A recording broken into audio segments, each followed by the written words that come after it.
Hello and welcome to the gene therapy webinar on ethics, modalities, and upcoming clinical trials. My name is Cindy Frank, and I am the co-founder and co-president of the Gaucher Community Alliance.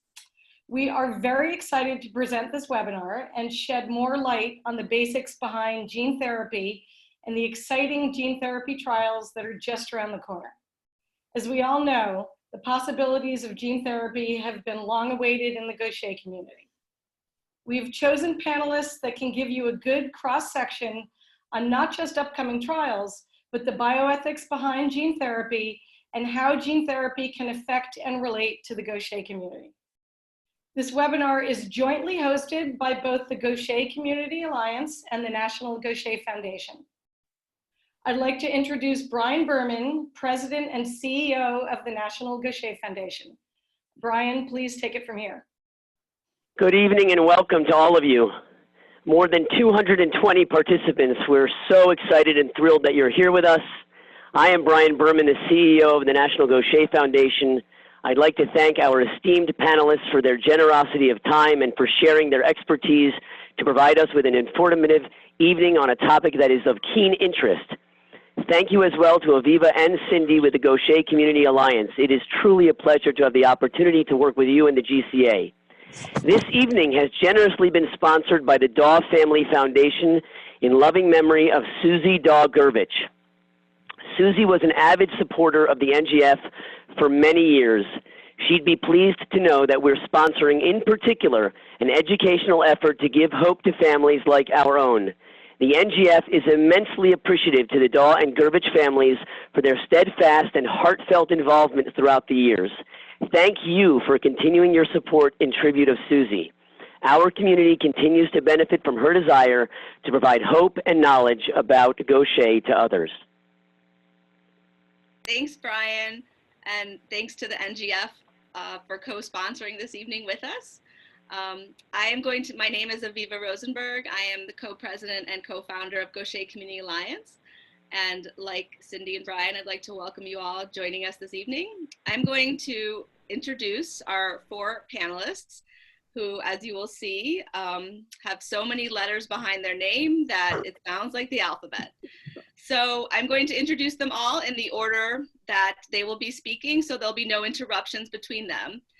So here we go. Our first speaker is Dr. Chris Mason. He's a clinician scientist with over 25 years of cell and gene therapy experience, including a full professor of cell and gene therapy at the University College London. He has a multidisciplinary track record spanning R&D, clinical medicine, bioprocessing, regulation, healthcare economics, reimbursement, and commercialization. Dr. Mason was instrumental in founding the Alliance for Regenerative Medicine, UK-Israel Science Council, and the London Regenerative Medicine Network. Current appointments include public and private companies, the UK Cell and Gene Therapy Catapult, and the Canadian Center for Commercialization of Regenerative Medicine. Dr. Mason is senior editor of the journals Gene and Cell and Gene Therapy Insights and Regenerative Medicine. Our next speaker this evening will be Asa Abelovich. He is Prevail's Chief Executive Officer and founder, bringing more than 25 years of academic and industry experience in research and the understanding of genetic and molecular mechanisms that underlie neurological disorders of aging, such as Parkinson's disease. Prior to Prevail, Asa was co-founder of and consultant of Elector, a biotechnology company which is developing antibodies for the treatment of neurodegenerative diseases. Dr. Abelovich is on the scientific advisory board of the Silverstein Foundation for Parkinson's with GBA. He holds MD and PhD degrees from Harvard Medical School and the Massachusetts Institute of Technology. Inso Hien is a faculty member of the Center for Bioethics and senior lecturer on global health and social medicine at Harvard Medical School, and a professor of bioethics and philosophy at Case Western Reserve. He's also a Fulbright Scholar and a Hastings Center Fellow. Dr. Hien's interests include ethical and policy issues in stem cell research and new biotechnologies. Dr. Hien has served on national commissions for the Institute of Medicine and the National Academy of Sciences in Washington, D.C., and is a regular contributor to Nature, Science, Cell Stem Cell, the Hastings Center Report, among many other journals. His book on bioethics and the future of stem cell research was published by Cambridge University Press in 2013. Finally, Dr. Neil Weinreb, who may be familiar to most of you, is an associate professor of human genetics and medicine at the Miller School of Medicine at University of Miami. Dr. Weinreb became interested in Gaucher disease and other lysosomal disorders in 1977 as a research associate for Dr. Roscoe Brady at the NIH. Dr. Weinreb helped formulate some of the purification procedures that led to the development of Ceridase, the first approved treatment for Gaucher disease. He devotes his professional attention to research and management of patients with lysosomal storage disorders, especially Gaucher and Fabry diseases. Thank you all for joining us this evening. I'm really looking forward to this. And Dr. Mason, take it over. We'll just move to my slides.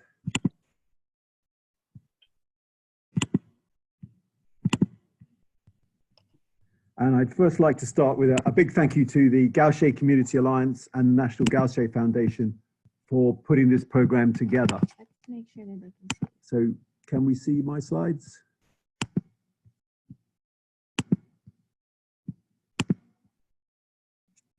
Can someone just say if you can actually see them? Yes, we can see your slides now. Yeah, thank you. So a big thank you to start with to the Gaucher Community Alliance and the National Gaucher Foundation for putting this program together. And I'm really delighted to participate and to share the lentiviral gene therapy approach that AVROBIO is developing for people with Gaucher disease type 1. So we're a clinical stage gene therapy company located in Cambridge, Massachusetts. We were founded in 2015 and we've grown really rapidly. And today we're over 100 people working on 4 lysosomal disorders, 3 in clinical trials, Fabry, Gaucher, and cystinosis, and a preclinical program for Pompe disease. Just as a reminder, I should say that lentiviral gene therapy for lysosomal disorders is still investigational, and we're still studying these therapies, and the data is early. In my presentation, I will cover the basics of gene therapy, the main types of gene therapy, and AVROBIO's approach to Gaucher disease type 1, including details of our ongoing phase 1/2 clinical trial. So first we need to set the stage. In humans, each cell contains 23 pairs of chromosomes made of DNA. And these chromosomes contain genes, which are the instructions for the cells to make proteins. Proteins are large, complex molecules that are needed for structure, function, and regulation of the body's tissues and organs. And examples include antibodies, enzymes, structural proteins, such as collagen. So what does a gene do? So the information to produce a protein is encoded in the cell's DNA. The proteins are made of amino acids. The amino acids are actually the building blocks of the proteins. For a protein to be produced, a copy of the DNA is made called mRNA, and this copy is basically transported out of the nucleus to the manufacturing part of the cell. And here, the information encoded in the mRNA is read, and you assemble the amino acids, the building blocks of the protein, in the right order and the right amino acids. And that is what we show on the left-hand side of this screen.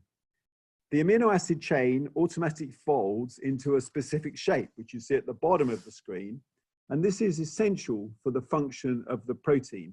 And really think about it as a sort of lock and key, where the protein that's made is a key, has to have the right shape if it's to fit the lock. Now, what happens if there's a mutation or if the gene contains an error, for example, a small change in the DNA, and we see that on the right-hand side of this screen in the light green part of the DNA. That is automatically copied to the RNA, which is then leads to a defect in the amino acids. One of the amino acids is different to the left-hand chain, represents it by a black circle. And that causes the chain to fold entirely differently. And the result is that the key no longer fits the lock and the protein effectively has no function. And that is what we are dealing with. And current treatments rely upon basically adding back a normal copy of the protein, such as ERT for lysosomal disorders or clotting factor for hemophiliacs. But we believe at AVROBIO that there is a really good alternative, or even a better alternative, and that is to provide the cell with the correct copy of the faulty gene using gene therapy. So what is gene therapy? Well, gene therapy in its broadest sense uses genetic material such as DNA or RNA for the long-term treatment or potential cure of a genetic disorder. This may involve the delivery of a copy of a functional gene or repairing a faulty gene. If we first turn to the bottom of the slide, gene editing, this is one possibility. With gene editing, we can actually correct the faulty gene by cutting out the faulty DNA and replacing it with the correct DNA. Think of it as cut and paste in Microsoft Word. Gene editing is, however, relatively new and therefore is still in the process of being optimized. It's still very inefficient, for example, with only a very small number of cells actually being corrected. And this number is in fact far too few to be an effective treatment. If we turn to the top of the slide, then we talk about gene augmentation or gene addition. This is where we add a functional copy of the gene. We call a transferred gene a transgene for short. So transferred gene, transgene, and I'll use the word transgene for the rest of the talk. The transgene restores the cell's ability to produce normal functioning protein and therefore restore normal functional cellular activity. And this approach has actually been used in people for over 30 years with great results. Today, there are even a few regulatory approved gene therapies for sale in the US and Europe, and the number is rapidly growing. We will focus on gene augmentation, gene addition, the top one, for the rest of this presentation. So the big challenge with gene therapy is how to get the transgene into the correct cell. And this is achieved by putting the transgene into a specially designed vehicle. We call this a vector. And vectors are nothing more than a highly modified virus. Viruses have evolved over millions of years to insert their genetic material into people's cells with fantastic success.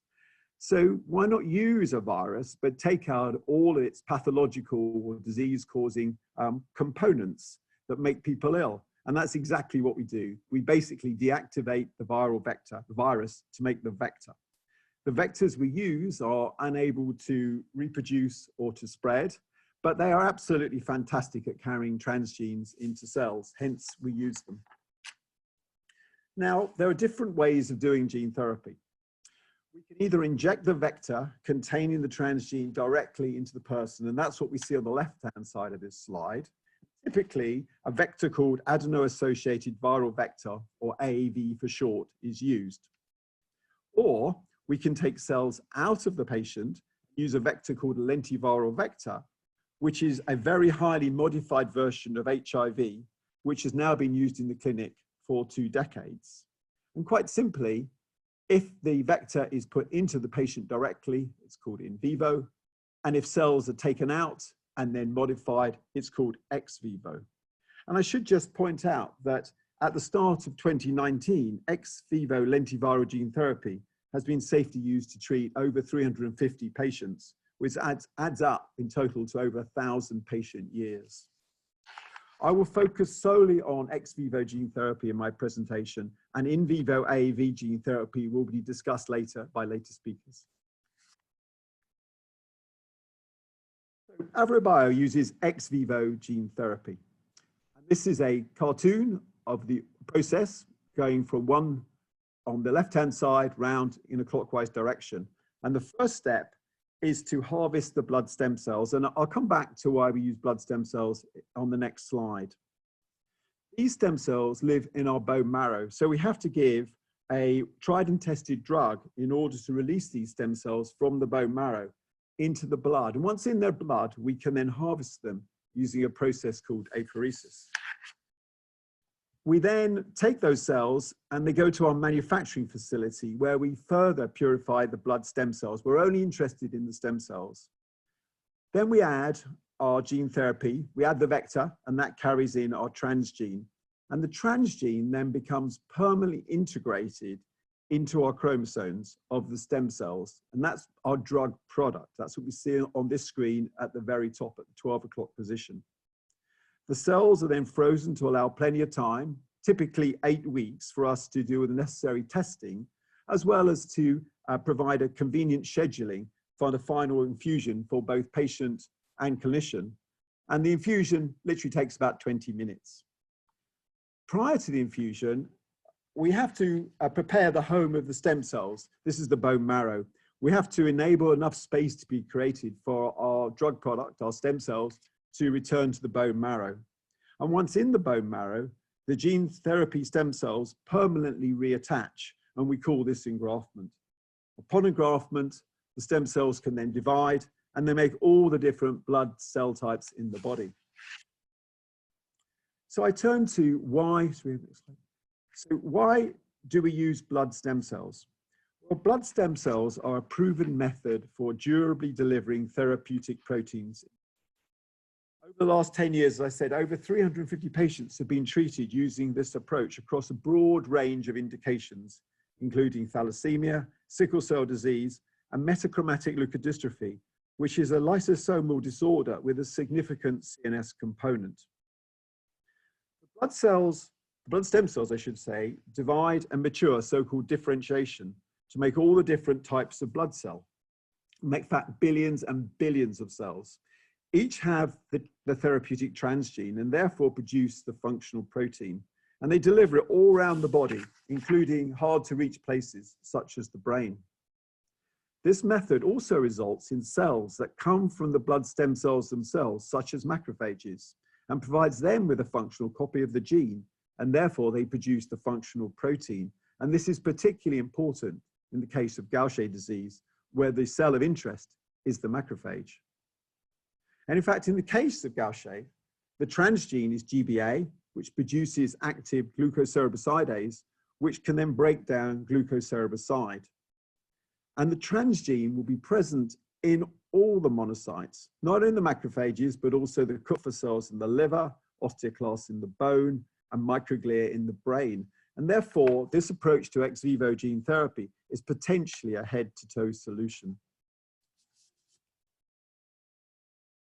I definitely don't need to explain the symptoms of Gaucher disease to you.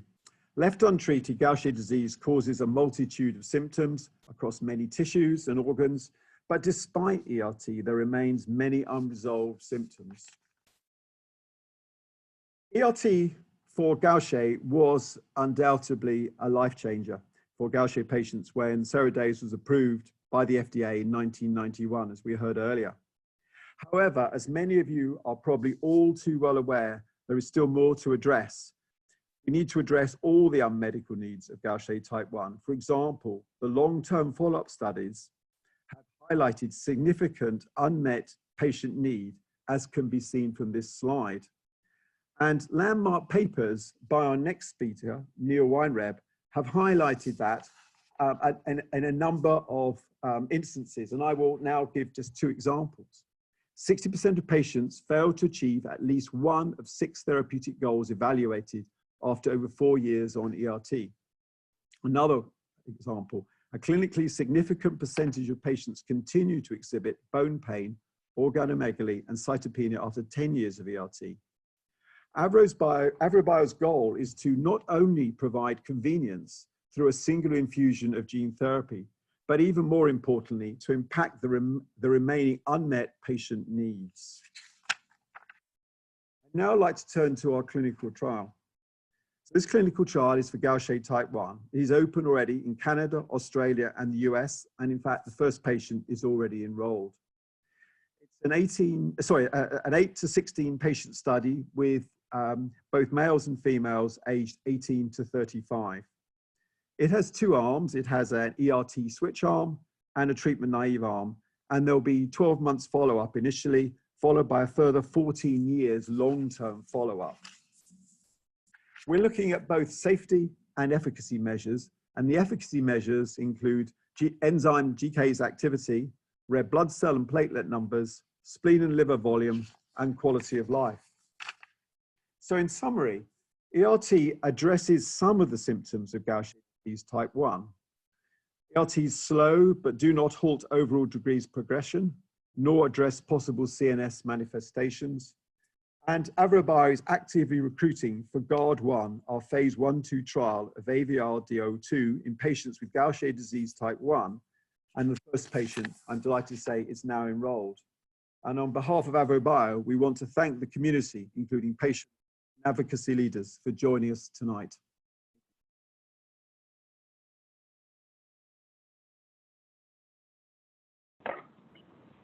Thank you, Chris. Dr. Abelovich, do you want to take it from here? Yeah, thanks so much. It says I cannot start. Oh, here, okay. Just trying to share. Here we go. Great.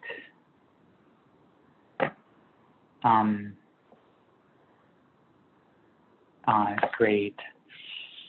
So yeah, I also want to thank Aviva and Cindy and Brian and the foundation for this. It's really a tremendous opportunity, and also for all of your interest in this. And yeah, I'll just give a brief overview of what Prevail is doing and the AV gene therapy approach. So Prevail's mission is to develop disease-modifying gene therapies to treat disorders such as Parkinson's disease with GBA1 mutations and Gaucher disease. We actually were born out of a foundation dedicated to patients with GBA1 mutations, the Jonathan Silverstein Foundation for Parkinson's with GBA1 mutations, and remain very focused on treatments for these disorders. Really the excitement that brought Prevail together, really it comes straight out of the advances in the human genetics of these disorders, and Chris nicely sort of outlined this. We really fundamentally now understand genes like GBA1, and then that combined with really transformative progress in the gene therapy space, and specifically the AV gene therapy space, and that's most clear in that in a few cases there have been some real wins for a couple of pediatric indications, such as spinal muscular atrophy. You now have approved treatments that are AV based that work. So there's a lot of excitement in this space, and the idea of taking some of these platforms, and specifically we work with one of the AV technology platforms, AV9, that's again been effective in other contexts. Is particularly seems particularly promising to us. And then the overall approach here is I think remarkably straightforward, as Chris also nicely explained. We are going after trying to treat these disorders that we know they're due to mutations in specific genes, and GBA1 being case in point. And what we're doing is simply delivering a normal copy of the gene using the AV9 platform. I think you all have really, I'm sure, good understanding of the genetics of GBA1, and but just very briefly, is like with many genes in the human genome, mutations in GBA1 can lead to a spectrum of different patient presentations. And with GBA1, you can have more severe mutations in both chromosome copies, and that leads to type 2 or type 3 neuronopathic Gaucher disease, and then with less severe mutations, mild, moderate mutations in both copies, that can lead to type 1 Gaucher disease. That's typically, of course, not considered neuronopathic, but we now know that as type 1 patients, get older, there's a risk for Parkinson's disease. And we know that even patients with mutations in just one chromosome copy, such as the parents of those patients, are at risk of Parkinson's disease. And Prevail's mission, our goal is to be able to treat all of these, just to be very, very clear. And we're moving rapidly toward that. We now have an open, active IND. We are recruiting patients at multiple clinical sites with Parkinson's disease with GBA1 mutations. That includes either with one mutation or even type patients with mutations in both chromosome copies, essentially type 1 Gaucher patients with Parkinson's disease. We also have an active IND. We have FDA approval to initiate clinical studies for type 2 and 3 neuronopathic Gaucher disease. Those studies will initiate in the second half of this year, we anticipate, and we're excited to move forward on both of these fronts. And again, we're also very interested in and optimistic about the application of our therapies for type 1 Gaucher disease, and we can talk more about that later. As I said, there's tremendous excitement right now around these AAV gene therapy platforms, and that's really out of a few wins. And in neurology, of course, it's been very difficult to have wins. But in for example, for spinal muscular atrophy kids, there's now a gene therapy, Zolgensma, that in some kids has shown remarkable impact. And this is simply delivering the gene back that these kids have mutated. Similarly, with Duchenne muscular dystrophy, there's still early programs that have shown very, very promising results in kids. And then there's a childhood blindness, a retinal disease that for which there's now an approved therapy that clearly works, called Luxturna. So it's these sorts of advances that have really brought excitement to this field, and particularly with this drug Zolgensma is interesting to us because it's exactly the same technology platform that we're using, just that we deliver a different gene. And AAV therapies are again technologically actually quite straightforward. These are basically just shuttles or essentially very, very small capsules that carry wild type normal genes, and they simply deliver those into cells. And what's unique about the AAV9 platform, which is the specific one we use and has been transformative, is an ability to very broadly distribute throughout the brain and really throughout the body. So a single one-time lifetime injection can really deliver a wild type, a normal copy of a gene very, very broadly. And it's also, very heartening to us that this has been safe in a number of other clinical studies delivering other genes. And in fact, the drug that we're developing, PR001, which is simply using this technology platform, AAV9, to deliver the GBA1 gene, a normal copy of the GBA1 gene, in all of our preclinical studies has appeared completely safe thus far. And that's what's allowed us to move forward into these early clinical studies that we're initiating. Again, we're taking this both at this point into patients to treat patients with Parkinson's disease with GBA1 mutations, as well as patients with neuronopathic Gaucher disease.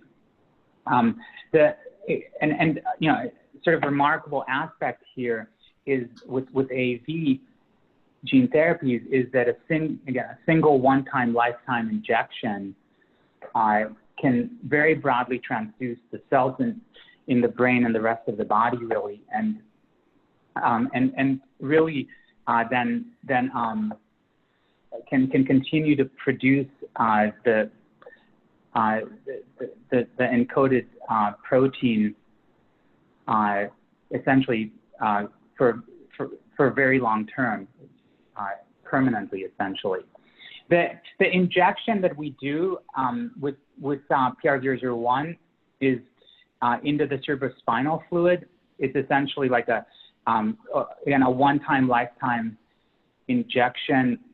This is not a surgical procedure, just to be clear, and it's actually typically done clinically by neurologists or neuroradiologists.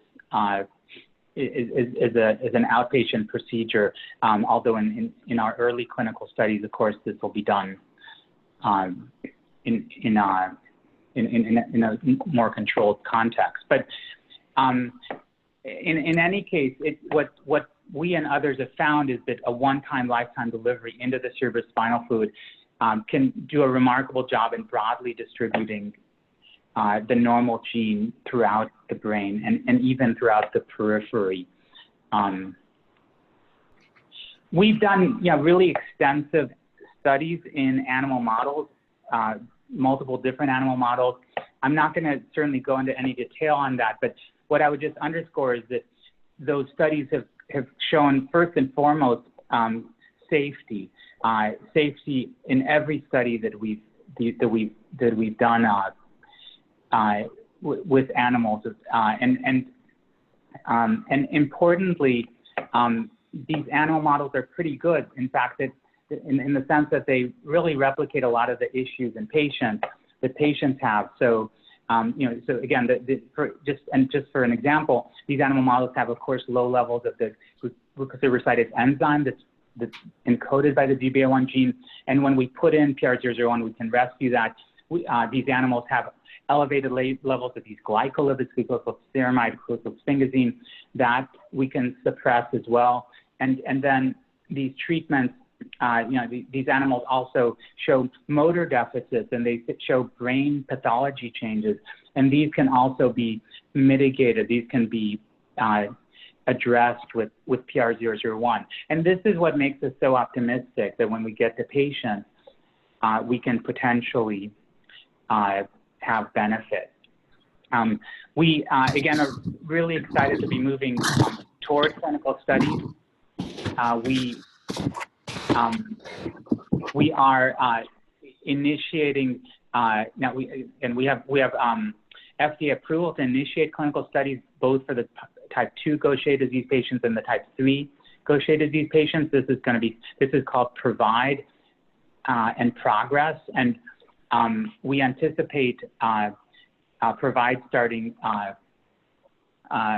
in the second half of this year, and Progress starting a bit later than that, than the Provide study. Also, both of them this year. Second half of this year. Sorry.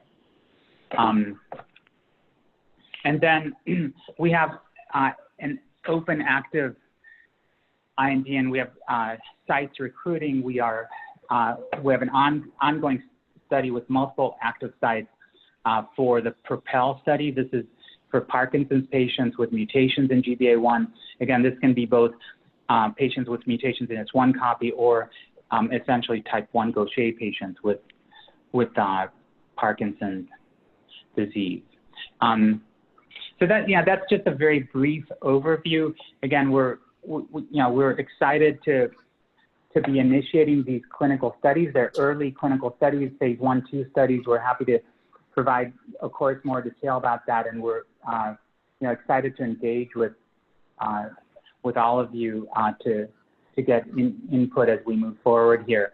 PR001 again is an AV9 based gene therapy, simply delivering a normal copy of GBA1, and this is a platform. The AV9 gene therapy is a platform that's proven in other contexts to be quite potentially effective for patients, and it's been and has shown a very compelling safety profile in patients for other diseases.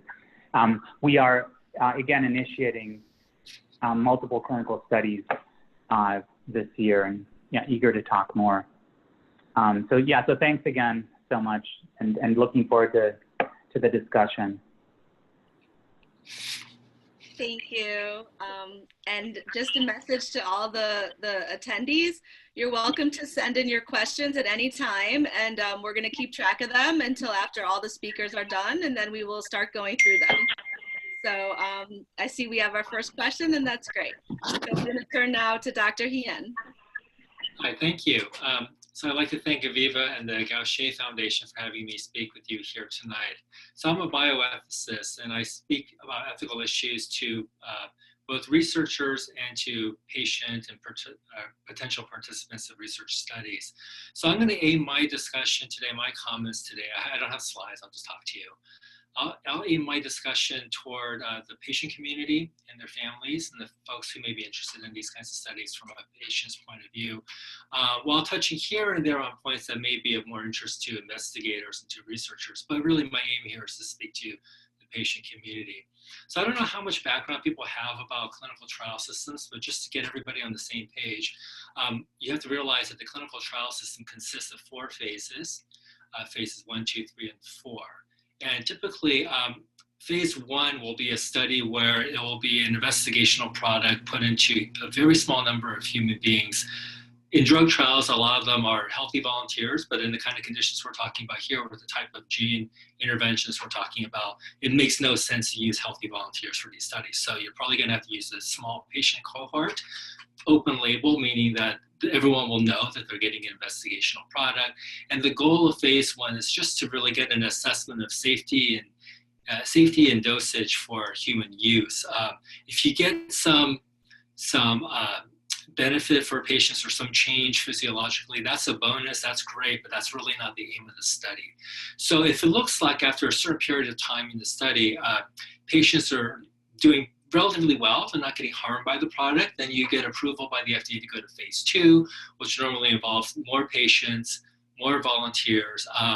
You'll often compare the investigational product up against something that's kind of a clinical competitor or a comparator to that. And then if that goes well, so you start to see a little sign of efficacy, a little sign of benefit, then you're approved to go to phase 3, which will be many, many large numbers of patients, often multiple research sites.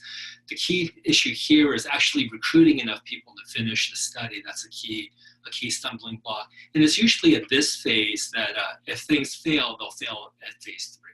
So you won't really see as much benefit as you were hoping.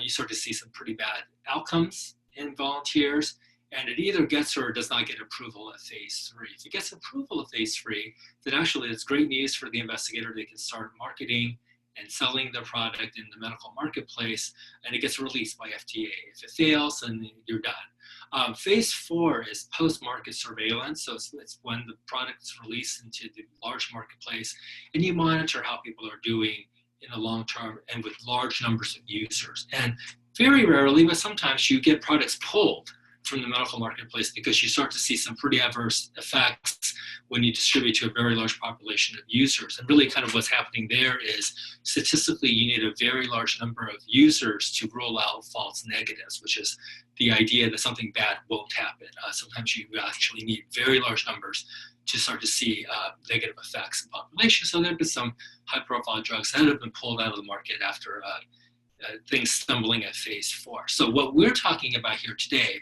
is that transition from going from preclinical work, which is the animal work, to the phase 1, or what we've described here as phase 1/phase 2. So very early human use, small numbers of people, and really kind of seeing for the first time how well are people tolerating this intervention. So the first part of today, I just want to mention that there's some complexity about the preclinical part of this kind of research effort. So preclinical research usually involves animal studies with your investigational product. What you're supposed to do in preclinical research in order to get FDA approval for human studies in phase 1 is to show some reasonable signs of safety and efficacy in your animal models. But typically what happens at that stage is mainly the FDA, mainly regulators look at safety data. They don't really assess very well, very stringently, efficacy data. So does this, not only is it safe for people to use, but does it actually help them? typically what happens is if you have safety and efficacy passed by FDA and you're able to do first-in-human studies, the first-in-human studies have to get reviewed by what's called an IRB. So an institutional review board at an institution or a university will have to review the research, both risk and benefit analysis to make sure that the risks are not out, or that the risks do not outweigh the benefits of going forward.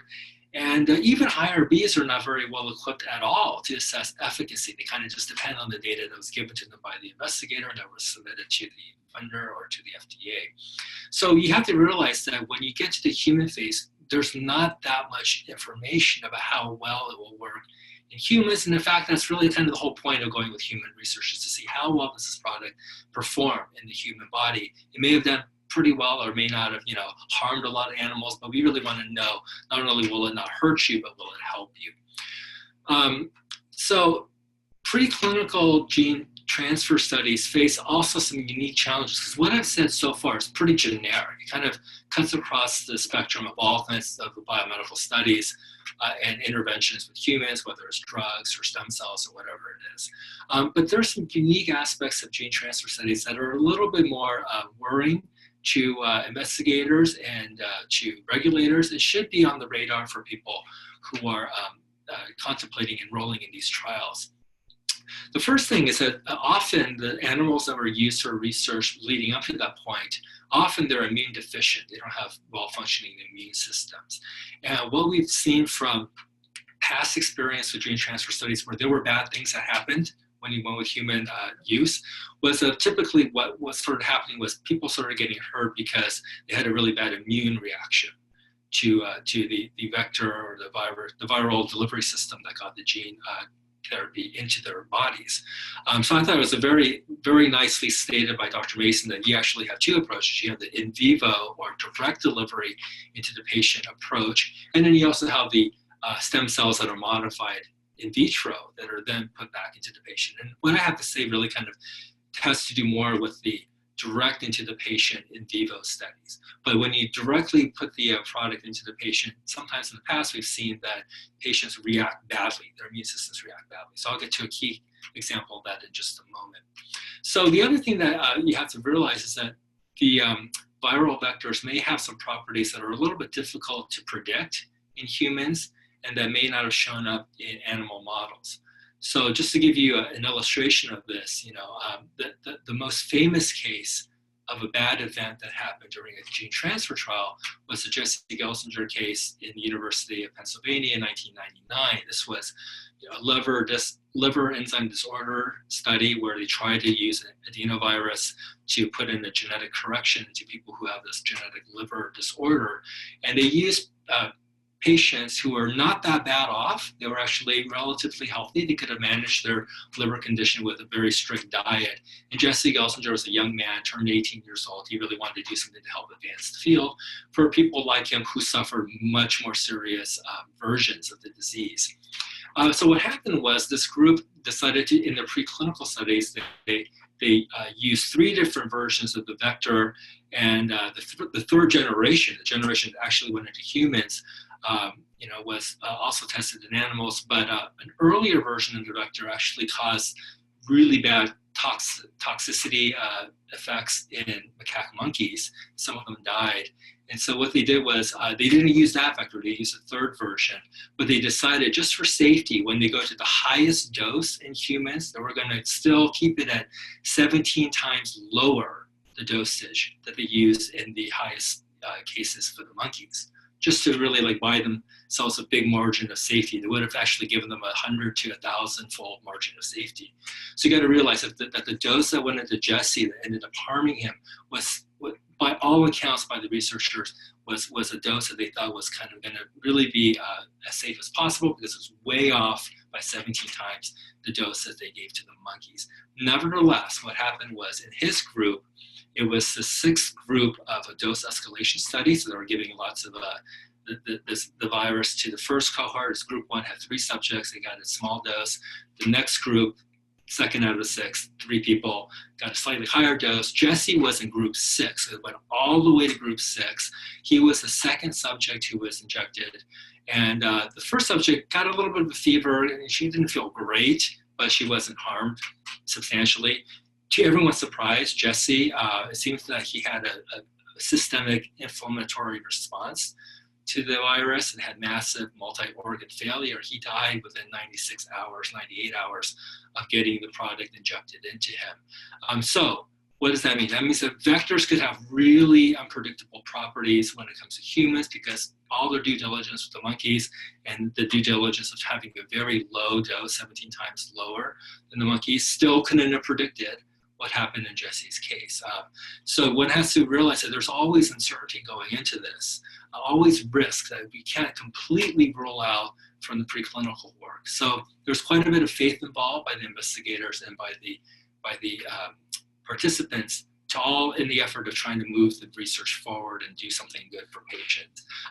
The other thing that's a little bit unusual about gene transfer studies is that the viral vectors could, in some cases, pose third-party risks, or risks to other people who are like around the volunteers. So the viruses could get passed on through urine or through semen, even though they may use viruses that are not able to reproduce themselves. These viruses might mix with natural viruses in the body in unpredictable ways. So I don't mean to scare anybody, but they're depending on the study, there could be some high uncertainties, and you really couldn't weed out all the risks or have a really good idea of all the risks based on all your preclinical studies. But in any case, there are other ways to try to reduce risk. Let me speak a little bit more to the patient side of things.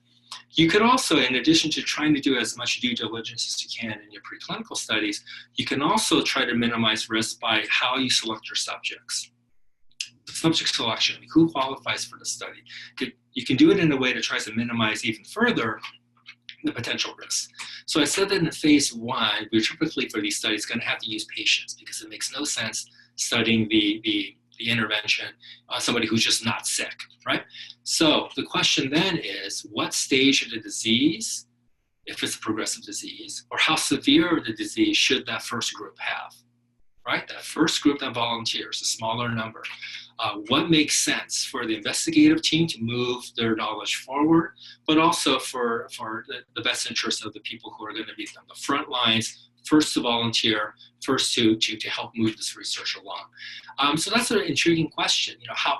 Because you have a range that you can select from. What makes the most sense for risk reduction, but at the same time moving the science forward? Maybe you may have to sometimes enroll pediatric subjects. Maybe the disease is such that you really do have to start there. But there are all sorts of other additional rules when it comes to clinical trials research using children. Okay, so that's another complication that we don't necessarily have to get into here, but that is an added complication. So once you're in the study, once it's determined that everyone agrees that this is a reasonable group to use, and that you've done all your due diligence prior to the human work to try to minimize risk. The risk-benefit ratio could also shift during the course of the study. So this is, again, information for patients and their families. It could be that during the course of the study, things go really well, and you realize that the thing is working better than you expected, in which case you may want to sort of move it along faster, or that definitely changes the risk-benefit ratio of the study. But the opposite could also happen. You could also start to find that you're finding out very early on it's not effective or it's not doing well, in which case as you enroll more and more people, if it's a study that's accruing patients along the way, they're not all jumping in at the beginning, but it's kind of like time. Coming in at later time points. The people who come in at later time points may be actually facing down a higher risk-benefit ratio, or a little bit less favorable one. So it all kind of depends on what's happening during the course of the study. The risk-benefit ratio could wax and wane depending on how well or not so well the study is going. But the other thing to keep in mind is there are people in other lanes next to you doing other research in other approaches. And there could be a big breakthrough in another approach that's competing with your approach. And that may actually also shift the risk-benefit ratio for your cohort, because suddenly there's this other alternative that seems to be outperforming the study that you're in, right? So there are all kinds of challenges that shift around the risk-benefit ratio during the duration of the study. It could also be that during the recruitment of the study, you're having a hard time, especially to get to later phases, because you need big numbers. You're actually having a hard time recruiting enough people. And as the enrollment continues to stall, then what starts to happen is the potential for the results of the study to be statistically meaningful could be at risk, could be in danger. And if that's the case, then everybody who's currently enrolled is suddenly exposed to greater risk, right? Because the benefit of the study, namely the generalizability of the knowledge, may not be guaranteed because you're really struggling to meet your targets. And so again, things can happen during the course of the study, whether there are other developments in the field next door to the study that you're in, that they're doing well or better, or the study you're yourself enrolled in is doing better or worse, or recruitment is a challenge. Risk benefit, it kind of depends at what point you're measuring risk benefit. It can really wax and wane during the course of the study. So the other thing that I really want to emphasize is that in a clinical trials process, often what happens, and I'm not saying that this is happening with the other two presenters before me, but often what happens is you get an investigator who's also a clinician. So you get a scientist who also treats patients and treats people with, let's say, Gaucher disease or other, lysosomal disorders or other disorders. And this person is also interested in recruiting people for his or her study. And so from the patient's point of view, it's really hard to determine when I'm interacting with my doctor, do they have their doctor hat on or do they have their researcher hat on? Because these are two different hats. When you're wearing your doctor hat, what you're supposed to be doing is making recommendations, making suggestions, bringing up topics for discussion that you think will advance that patient's medical interest the best as possible, or as best as possible. When you wear your research hat, what you're really trying to do is you're not necessarily interacting with your patient to try to maximize their health, but rather as an investigator, you want to pursue a study in order to generalize knowledge and to grow the scientific base of information. And that may or may not luckily coincide with doing the best you can for your patient, but they're two very different goals. So investigators who are also clinicians should realize that there is this interesting dual life that they lead, being an investigator in the lab on the one hand and helping patients on the other.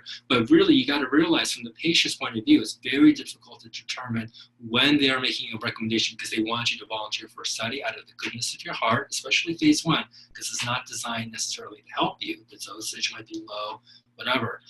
And when they're asking you to consider something because they're your doctor and they want you to do to get better. So some have even suggested that you may even have a different person perform the informed consent for research participation because you want to avoid that kind of confusion, what's called a third-party disclosure. Lots of things are happening at that phase when you are approaching a potential research participant. They have 3 different categories we can talk about of what people think they're getting involved in. So it's therapeutic misconception, therapeutic misestimation, and therapeutic hope. So therapeutic misconception is a well-documented phenomenon where, probably because of the reasons that I just said, that you're usually talking with a doctor and you think they're talking about your medical care, you actually don't realize that you're being enrolled in a research study, the goal of which is to expand knowledge and to get to the next phase of research. The goal is not to do what's in your best personal interest. So they'll often think that they're actually getting treatment instead of being enrolled in the study. They often won't know that there's randomization, that if this is a study where you have a control group, that it's random where they get assigned, that no one's actually making a clinical decision of which group they're going to get into. And so they think that there's really no disadvantage for them to get involved in this project. They think it's designed to help them. And for example, if somebody enrolls in a clinical study at the Cleveland Clinic and they think, oh, I'm at the Cleveland Clinic, I'm getting the best cutting edge care, they may not actually know that they're getting something that we really have no idea how well it's going to work. And the clinician has what's called clinical equipoise. They really don't know in the heart of hearts which is better, standard of care or this investigational product. And so they want to find out, they want to do the research. And you as the recipient may completely be in the therapeutic mindset that they're making a recommendation for treatment. So this is a deep problem that goes across all clinical research, but it's resolvable because you can have what's called a teach-back method. The investigator can ask a participant, now tell me what I just told you, teach back to me. Tell me what you think the risks are. Tell me how does this work? How do you get assigned in which treatment group? And if they can't explain it back to you, then they don't understand. So then you got to repeat the informed consent again. So there are tractable ways to deal with this problem, but you have to realize from the patient's point of view that this is definitely a confusing thing. therapeutic misestimation is a little bit different. It's a little bit harder to deal with. And that is that the person may understand randomization. This is meant for generalizable knowledge, but then they misestimate.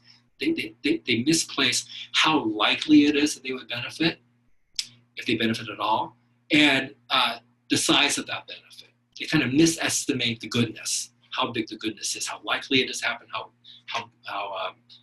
much of a treatment effect it could possibly have. And then there's therapeutic hope, which is even harder to deal with, which is they understand all that, but they really hope in their heart of hearts that something good will happen to them. That's really kind of hard to kind of correct. It's more like an emotional faith, and actually a very important motivation for people to enroll in these studies. It's not always out of the pure goodness of their hearts.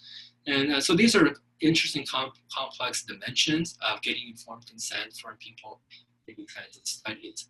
I just want to close by saying a few things. I mean, in order to better support ethical research and even scientifically very interesting, meaningful research, some people like me have proposed to incorporate more patient perspectives in the design of trials, to get a little bit more of the perspectives about what should be the endpoint of the study, what should be the goal of the study, how do you measure benefit, how do you define benefit, and what is benefit to you, right? Because an investigator and an IRB may have all kinds of ideas of what benefit might mean, but that might be really different from what the patient and their family think is a benefit of the treatment. So patient perspectives is a very important thing to bring in. Then all kinds of questions start to pop up, like a lot of patients are actually a lot more, they may be more risk tolerant than average people. So is that level of risk tolerance okay? You know, maybe some of the patients you're talking to, I mean, none of them are elected officials or elected representatives of the patients who have that disease. So how legitimate should their feedback be? How much weight should you put on something that maybe you just talked to like a focus group of 20 people?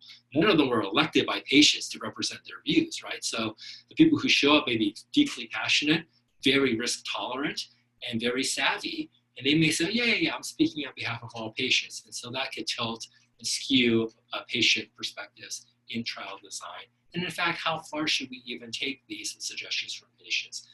How much of this should we incorporate into the study? So I do want to just close by just saying that you have to realize, you know, there are efforts to just continually talk about these issues. I'm happy to take on any questions during Q&A, but I don't mean to say any of this in the spirit of trying to throw a wet towel or damp towel on anybody, but I do want to just point out that these are definitely factors to consider, uncertainties that continue to keep people like me very busy and investigators very busy about trying to think these issues through. But really, overall, the whole goal for everybody is to expand knowledge while also respecting patient autonomy, all in the efforts to take steps toward ameliorating these conditions and these disease burdens for patients and their families. So that's all I have, and thank you for your time. I'm happy to take on questions later. Thank you very much, Dr. Weinreb. Take it away. Okay, here we go, share. There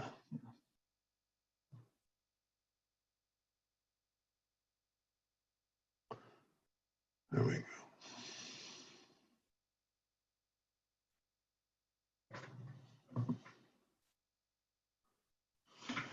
Okay, I guess my job as the anchor leg of this marathon, so to speak, is probably to take on the role of the individual that some of you might very well come to and say, I read about this gene therapy trial by AvroBio or Prevail or any other people that and companies that may be getting involved, and what sort of advice and what perspective can you give me to think about this type of participation, and what I'd like to try to share with you is actually some of the things that go through my head when I'm thinking about gene therapy and advice I can give to patients.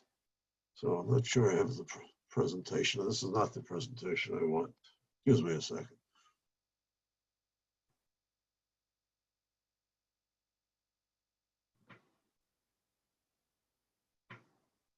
This is the one I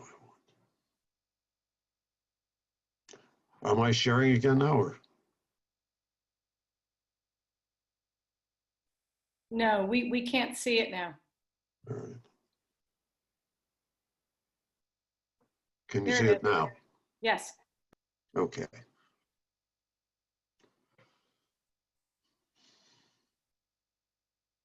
Okay, good. So I think I need to sort of start off in terms of painting the picture of Gaucher disease as a clinical entity, not in great detail. Some of this you've heard already. Many of you are familiar with Gaucher disease. But ultimately, we know that the disease on a cellular level starts off with the Gaucher cell, which is a cell, which is a macrophage cell primarily, which is engorged with a fatty lipid, which is not metabolized properly by the body. That fatty lipid being glucocerebroside, it accumulates because of a dysfunctional enzyme, glucocerebrosidase, which is supposed to break that molecule down. So how does this actually cause disease? And in a certain sense, we can look at it primarily as a disease, although not exclusively so, of bone marrow infiltration. And as the bone marrow fills up with Gaucher cells, that leads to hematology problems, blood problems, because the bone marrow is the organ where blood cells, mature blood cells, are eventually made.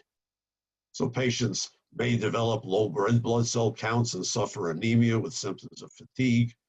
Oftentimes, patients have low platelet counts with various types of bleeding, sometimes restricted to the skin, sometimes more serious bleeding, including even bleeding into the brain, which can obviously be serious and very severe, post-surgical bleeding, and so forth. The other side of the bone marrow infiltration, though, is the effect of the disease in the Gaucher cells within the bone structure itself, which carries beyond just the bone marrow, but to extend to the actual bone mineral structure and to the blood supply to the brain. And as a result of the influence of the Gaucher cells in these areas, patients can develop very serious skeletal disease, which includes episodes or even chronic bone pain, severe episodes of bone crisis, bone death, which we call osteonecrosis or vascular necrosis, eventually leading to orthopedic replacement procedures.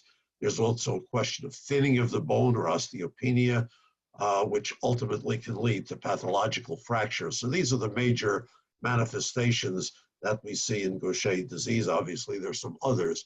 Now, aside from the bone marrow element of the disease, because the liver and spleen are organs which are heavily populated by macrophage cells, these Gaucher cells can also build up in the liver and spleen, causing enlargement of these organs, discomfort in the abdomen, and as a result of the enlargement of these organs, there can be increased destruction of red blood cells, which only makes the anemia and thrombocytopenia problems become somewhat worse. So as a result of comprehensive assessments, we're aware of the fact that there are certain basic therapeutic goals that we have in attempting to treat patients with Gaucher disease. And the classical goals center around the blood abnormalities. So we want to try to correct anemia, low platelet counts, and symptoms associated with those manifestations, as well as to shrink down the enlarged liver and spleen to achieve abdominal comfort and to eliminate the hypersplenism, which leads to the destruction of the red blood cells. And then within that broad domain of bone or skeletal disease, to eliminate bone crises, eliminate or alleviate at least Gaucher disease-related pain, to prevent the death of bone and the joint destruction that occurs as a result of that, and also to correct the thinning of the bones or osteopenia, and in that way, hoping to prevent various types of fractures. And of course, from a larger viewpoint, our goal is to try to improve physical functional capacity, the so-called health-related quality of life, but in essence, make people feel better. Now, all of these goals actually were achieved and have been and continue to be achieved through the available therapies that are currently existent, starting with enzyme therapy, which has been available now for nearly 30 years, and more recently with various types of oral therapies, of which we have 2 currently approved in the United States. The most recent one in terms of approval, eliglustat is perhaps the one attracting most attention right now. And we still are trying to work out to what extent oral substrate therapies may or may not be more advantageous than the classical enzyme replacement therapy. Of course, the big drawback to both of these type of therapies are that they essentially have to be lifelong therapies, meaning that if someone starts on treatment as a child, they may have to continue on that treatment until they hopefully get to be a very elderly person. So you could be talking easily about 50, 60, 70, or 80 years of treatment if there is no alternative that emerges. There are also, as we recognize, limitations to some of these therapies that was alluded to in the first presentation. But as time has gone on, I think we recognize that some of these are complications which only occur much later in the course of disease. But one of the issues that has come up is that enzyme therapy, and we still really don't know for sure about substrate reduction therapy with eliglustat or Sudelga, as to whether that will completely alleviate bone marrow infiltration. Most of our study evidence suggests that it is not the case, and most patients, even after years of being on enzyme therapy, still have Gaucher cells in the bone marrow, and we can see that they still have bone marrow infiltration on MRI studies and other ways of looking at the bone. Also, many patients, although some do have correction of bone mineral loss and osteopenia, particularly when they start treatment as children or as teenagers, when that treatment is started in older individuals, oftentimes our current treatments don't seem to be totally successful at correcting that problem. And similarly, even with regards to osteonecrosis, we now know from some long-term studies that this can occur unpredictably, and even in patients who otherwise seem to be well controlled on enzyme therapy. Again, the data on substrate reduction therapy is not sufficiently mature yet to reach any definite conclusions about that. Then there are other effects related to the accumulation of Gaucher cells, which we believe have important consequences in terms of long-term complications of Gaucher disease.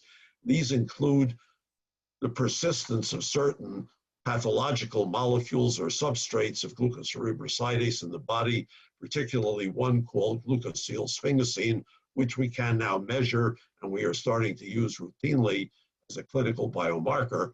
But this molecule is known to actually be pathogenic and to cause negative effects in the cell, both in terms of bone mineral density, but also in terms of immune stimulation. Most patients with Gaucher disease do continue to have some evidence of chronic hyperimmune stimulation, and inflammatory effects are related to that. And long-term control and correction of that continues to be an unmet goal of the current types of therapies.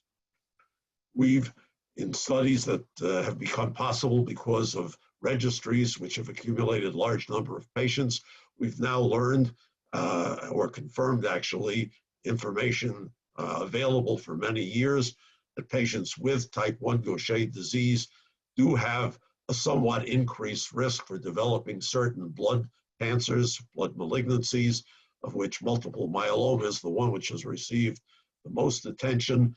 The overall risk for this type of condition may be 10 times or even greater than expected in the general population of individuals who don't have Gaucher disease. But these conditions also include lymphomas, certain rarer spin-offs of myeloma, amyloidosis.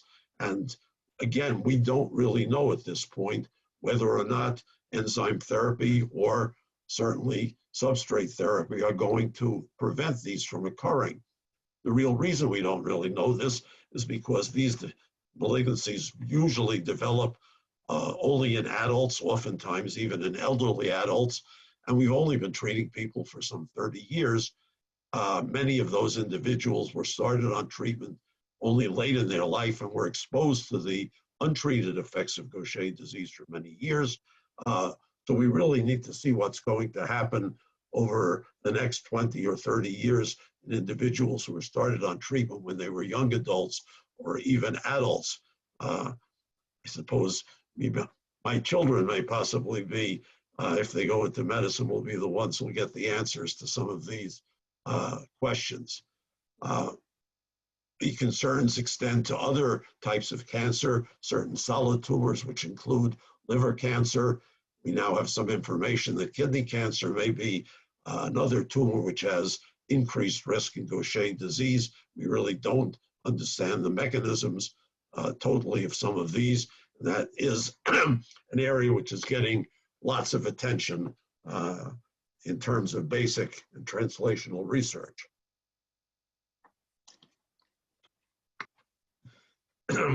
You heard about the issue of Parkinson's disease. Again, this is a condition which extends beyond just patients with Gaucher disease, but to their carrier relatives. It's a little bit more common in patients with Gaucher disease, although it's not a high-risk event. We estimate that patients with type 1 Gaucher disease have about an 8 to 10% risk of developing Parkinson's disease when they're elderly, in their late 70s or 80s. However, the disease can occur earlier in life, and when that does occur, it's a difficult problem because it tends to be fairly aggressive, and so far, there is no curative therapy for Parkinson's disease in general or for Gaucher-related Parkinson's disease. There's also increasing evidence that Gaucher disease may be associated with types of insulin resistance and may make some individuals more prone to developing type 2 diabetes. Again, we don't really know what the interplay between treatment and these developments are. It's possible, in fact, that treatment itself may actually make some Gaucher patients a little bit more prone to developing these. And then finally, there is this very serious issue of ameliorating the lifelong burden of therapy and, of course, its cost, which over a lifetime of 70 or 80 years, at the current cost of the enzyme and substrate reduction therapy treatments would be an astronomical number in terms of dollars. And of course, there's also issues of loss of productivity, loss of work time, and how the disease long-term impacts life.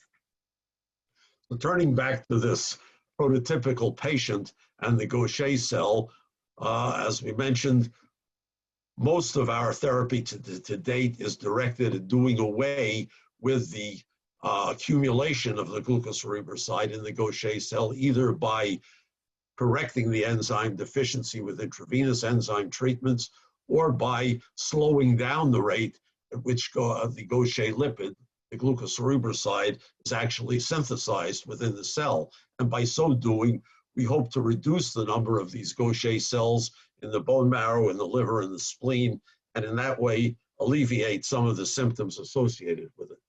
Now, before you heard about the ex vivo therapy, the AVROBIO model of therapy, for which is one of the models looked at now for a more definitive type of correction of the disease.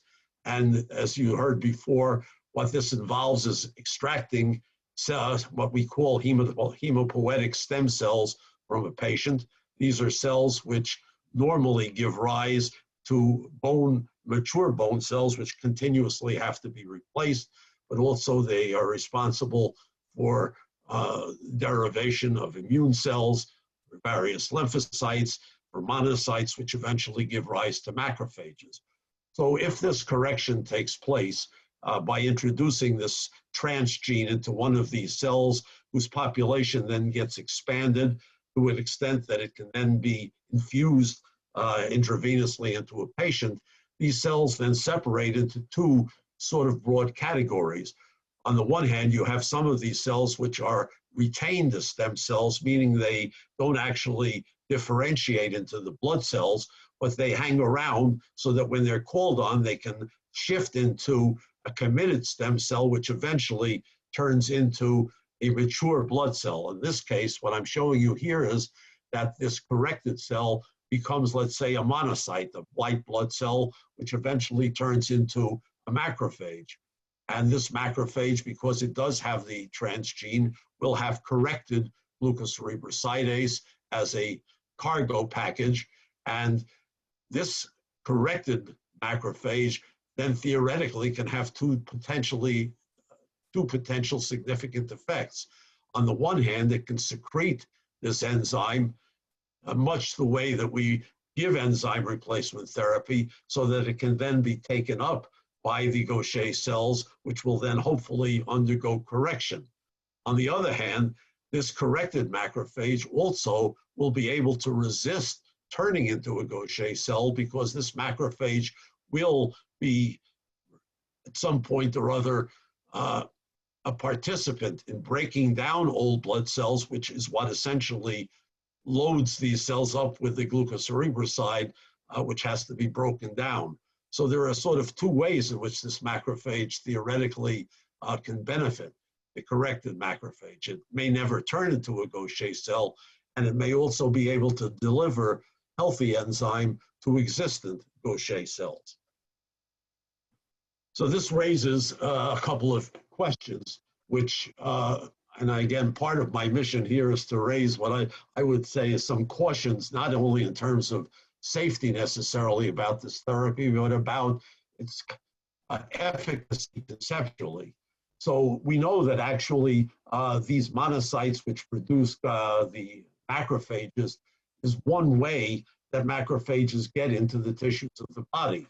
But we now know that there's an alternative pathway, which actually starts during our time as fetuses, during embryonic life, at which time macrophages, which are fixed in tissue, develop at that point and actually don't develop through the bone marrow route. So some of the Gaucher cells that exist in liver and spleen and some other organs as well may not necessarily be derived from the bone marrow, but may be actually tissue resident. We don't really know at this point, are these cells different than the bone marrow derived cells? Are the Gauchers different? Are they more or less resistant to enzyme therapy? They presumably, of course, would not be amenable to correction in terms of the transgene, but again, they still could be recipients of corrected enzyme. The other problem is that there are, of course, other cells in the body which are not corrected through the hematopoietic stem cell gene correction. And these, of course, include many different types of important cells, including neurons, bone-producing cells, bone marrow fat cells, muscle cells, all of which do retain the original Gaucher mutation and may have some functional derangements associated with that. Now, these cells, many of these cells are important for blood production, just as an example. Osteoblasts are important not only for making bone, but they're very important in terms of how we make blood normally. And the same is true of bone marrow fat cells. So one of the questions, of course, is if one corrects only one particular cell line in the body, is that really sufficient? It's probably fair to say that we're not actually curing the disease by this type of gene replacement therapy. So another good question is gene correction therapy really nothing more than a sort of super type of ERT? Are we just essentially having what may be a better way of giving enzyme replacement therapy? And that may certainly be true. One of the issues that came up early in the era of enzyme replacement therapy was, would we be better off if we could give enzyme replacement therapy continuously rather than in a burst of every 2-week infusions the way we do it now? And in fact, Dr. Ernie Beutler, one of the giants of Gaucher disease research of the previous generation, who's unfortunately prematurely passed away, was very much convinced that more frequent administration of enzyme therapy would allow more efficient delivery to tissues, and probably at a somewhat lower cost because he thought lower doses would be possible. It's also conceivable that the gene therapy may be more efficient in terms of being better able to distribute the enzyme to tissue. So oven by itself, even aside from any other potential advantages, if it's nothing else other than a better type of enzyme replacement therapy, it certainly deserves serious consideration in that light. Dr. besides- Weinreb, I'm sorry to interrupt you. I just want to ask if you can maybe finish up so we have a little bit of time for the questions that are coming in. Okay, so let me just move around and a little bit faster through this. Okay. That's one of the disadvantages of being the final speaker. But I mentioned before that there may actually be some additional effects beyond just delivering enzyme therapy. And this is because these corrected macrophages actually can shed certain little fragments or vesicles outside of the cells. We call these microvesicles or exosomes, or sometimes we refer to them in the general term of extracellular vesicles. A lot of cells actually do this, and many of these come from different cells and can be found and isolated from the blood. But what's important here is that they can carry important substances like messenger RNA, which could be derived from this corrected cell, and these can then be delivered as cargo to other cells. This is the mechanism, in fact, by which cells talk to each other in the body. And without going into too many details, I would suggest that another important area of investigation of gene therapy for Gaucher disease will involve this function of extracellular vesicles and how they communicate with other cells in the body. So again, challenge in Gaucher disease to me as a clinician is in trying to, and sort of this addresses some of the issues about who should be a candidate for participating in studies. We know that Gaucher disease type 1 is very varied from a phenotypic viewpoint. There are many different ways that patients with Gaucher disease present at different ages. So for example, you can have someone who is a mildly affected young individual who may go on to become an 80-year-old man and really be essentially asymptomatic over that period of time. Alternatively, there may be a severely affected young woman who, absent therapy, may go on, or even with therapy, may go on to develop severe skeletal complications.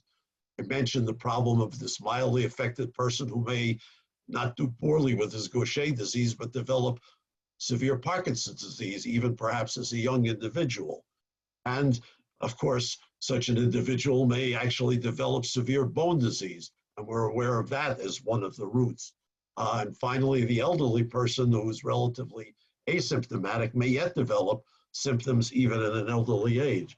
So one of the real issues is if we have a baby born with Gaucher disease who's picked up with newborn screening, which one of these paths is that child going to follow? And how are we going to determine early in life whether somebody like that should be a candidate for gene replacement therapy with the advantages of dealing with the disease early on and perhaps only requiring a one-time treatment throughout life, as opposed to somebody who may not really need treatment and maybe could avoid treatment for their whole life. So again, in looking at who's a good candidate, we have to look at life expectancy in Gaucher disease, which we've studied, and frankly, with the advent of therapy, is not awful different than normal individuals. So one would think that if somebody who's a 65-year-old person who still may have a significant lifespan ahead of perhaps 20 years, but maybe such an individual, and certainly older people, are not the best candidates at this time for trials of gene therapy, because the current therapies probably are pretty satisfactory over what is a reasonably expected lifespan. Similarly, the very young individual may also not be the best candidate for a trial because, again, they have a very long life ahead of them. We still don't fully know what the risks are going to be. So that's probably why the bulk of trial patients are going to form to probably come from people who are currently now young adults, perhaps to middle-aged adults, but eventually, if the treatment looks very successful, it will probably be moved earlier on. I mentioned again that one other very important consideration is that this therapy is not a cure. So if you'll recall how one gets Gaucher disease from, let's say, 2 carrier parents, well, here's our Gaucher patient who's a candidate for gene replacement therapy. That patient gets the therapy, but most of the genes, and particularly the genes in the, if it's a man in the sperm or in the egg, if it's a woman, are still Gaucher genes. So this individual, when they get married and if they're going to have children, if they marry somebody who's an unaffected carrier, they will definitely have carrier children. If they should marry somebody who's a Gaucher carrier, there's a chance that they may have a child with Gaucher disease. So even if somebody receives gene replacement therapy, the way we're doing it now, because we're not treating the eggs and the sperms, that still is considered to be actually unethical at this particular time based on the knowledge that we have. It's important that gene therapy treated individuals be aware of the fact that they may have, and they still have the potential to have children with Gaucher disease, or to have children who are carriers who may later on have the potential for having children with Gaucher disease, or even some of the complications such as Parkinson's disease. So again, I just wanted to give you some information about some of the AAV studies. One of the exciting areas for AAV gene therapy is for hemophilia, which is a very difficult disease to treat with replacement therapy because of the likelihood that patients develop severe antibodies. The challenge so gene therapy has the potential to be a major quality of life improvement for such individuals. Currently, the longest studies are in duration only for about 2 to 3 years. So we still have a lot of questions. There's an indication that it seems to be successful in the short term for most individuals who get it, but we still don't really know for sure how long the transgene expression will really be maintained. Is this going to be a one-time therapy in life? Will you have to get booster therapies? And may patients develop immune reactions to the virus vector which delivers this material? There are better and better techniques for preventing that, but again, this is a study in progress. The study in this lysosomal storage disease, metachromatic leukodystrophy, was previously mentioned. This is a disease which I think you can see from the picture is a disease which is in many respects comparable to the neuronopathic type of Gaucher disease, associated with severe gait disturbances, really deranged motor function, difficulties in speaking, loss of control of the muscles. So obviously this is a disease which should be a prime target for correction, and because it affects the brain and the peripheral nervous system, is not really amenable to a standard enzyme replacement therapy. We know the type of enzyme deficiency that causes it. It's called aryl sulfatase deficiency. And using the hemopoietic stem cell approach that was described by AvroBio people, there was a report in 2016 already in 9 patients in whom there was actual evidence of efficacy for this type of treatment. Actually, 8 of the patients had prevention of disease onset or halted disease progression without any real major serious safety issues evolving over that time. But an important caveat is that the extent of benefit appeared to be influenced by the interval between getting the hemopoietic stem cell gene therapy and the time of disease onset. For patients who were essentially asymptomatic, who hadn't actually developed manifestations of the disease, the intervention seemed to be effective. For those who already had evidence of dysfunction due to the disease, unfortunately, it appeared to be less effective. So at the recent World Conference, which was held just a couple of weeks ago, a follow-up report on this study was presented. The number of patients has gone from 9 to 33 patients. Unfortunately, of the 33, 3 have passed away. 2 died of disease progression. 1 died of an unrelated complication of a stroke, but 30 are still currently alive. So far, there are no reports of treatment-related deaths. The patients haven't developed any of the worried about complications or potential complications, such as malignancies or abnormal proliferation of abnormal cells, or development of viruses which can go on to further infect people, sort of mutate and become dangerous. Actually, to carry out this therapy, patients have to receive what is essentially a type of chemotherapy which shuts down their normal bone marrow for a period of time, so the corrected cells can actually implant and take hold within the bone marrow. All of these patients who were treated had uneventful hematologic recovery and stable engraftment, and the enzyme activity was restored in both the blood cell systems and in the cerebrospinal fluid as an index that it was getting to the brain. Again, Dr. with a large number, I'm almost finished. Okay. With the, again, here we had patients who were treated early and before they had symptoms, they were the ones who had the greatest benefit. Most of the patients had normal cognitive development. So the current thinking is that this type of treatment is well tolerated, safe, and can modify the disease, again, with the caveat that patients are treated sufficiently early. So what about neuronopathic disease? The bad type of Gaucher, the worst type of Gaucher disease, which comes in two variants, the invariably fatal type 2 disease, and then the type 3 disease, which again has a huge spectrum, ranging from babies who are affected very early in life and who die 2, 3, or 4 years of age, others who live into their adolescent era, developing seizures, some who develop this still ununderstood manifestation of hunchback or severe kyphoscoliosis. And then there are some type 3 Gaucher patients who live on into their 40s or 50s, who are functionally normal, have normal IQs, and function very well in society. We still don't know if they can live out even longer than that. One thing to remember is that most of these individuals, though, the type 3 do have severe bone manifestations, which require systemic treatment.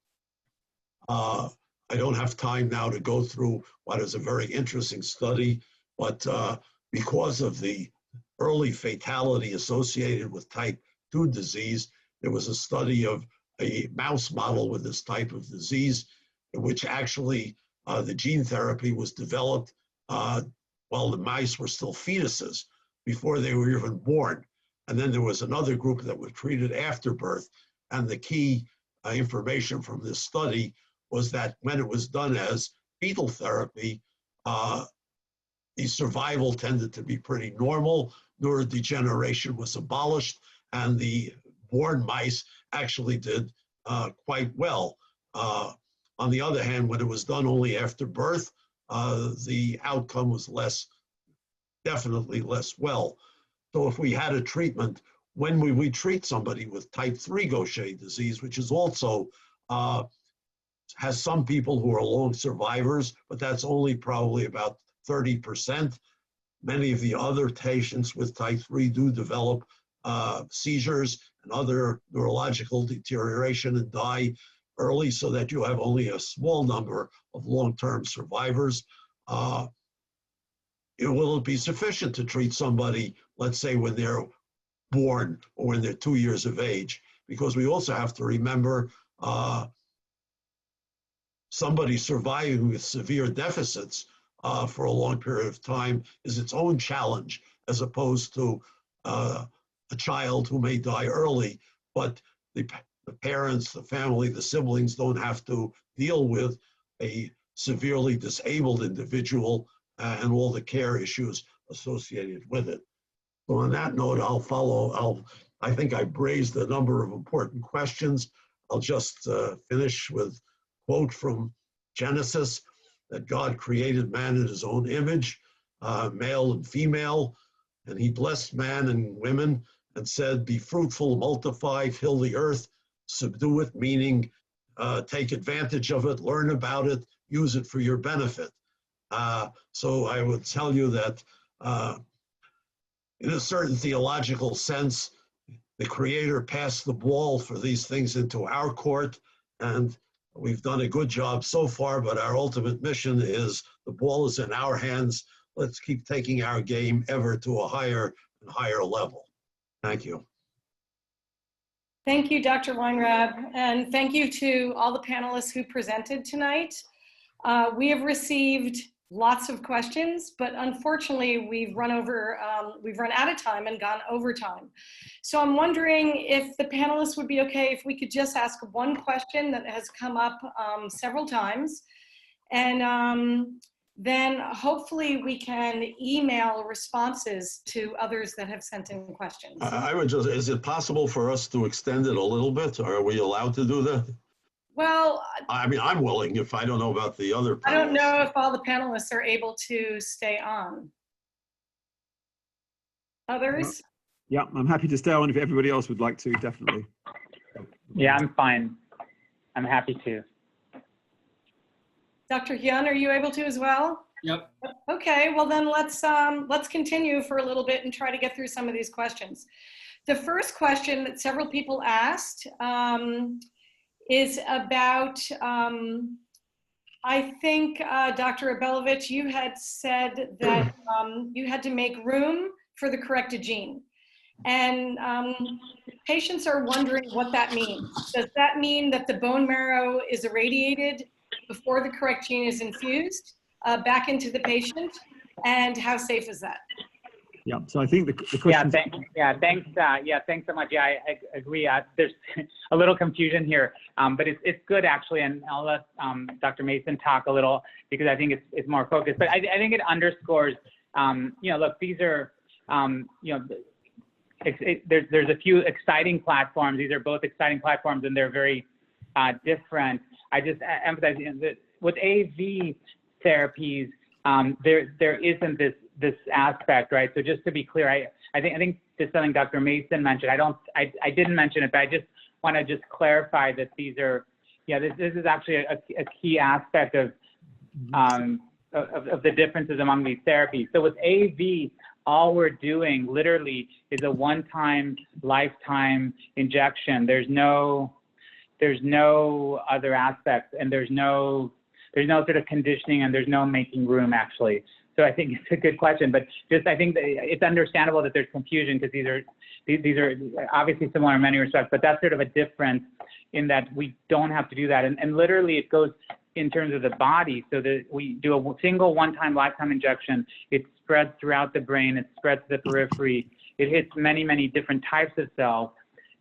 Just to clarify, because this came up as well as Dr. Weinrab. And then when it enters the cell, there's no need to make room.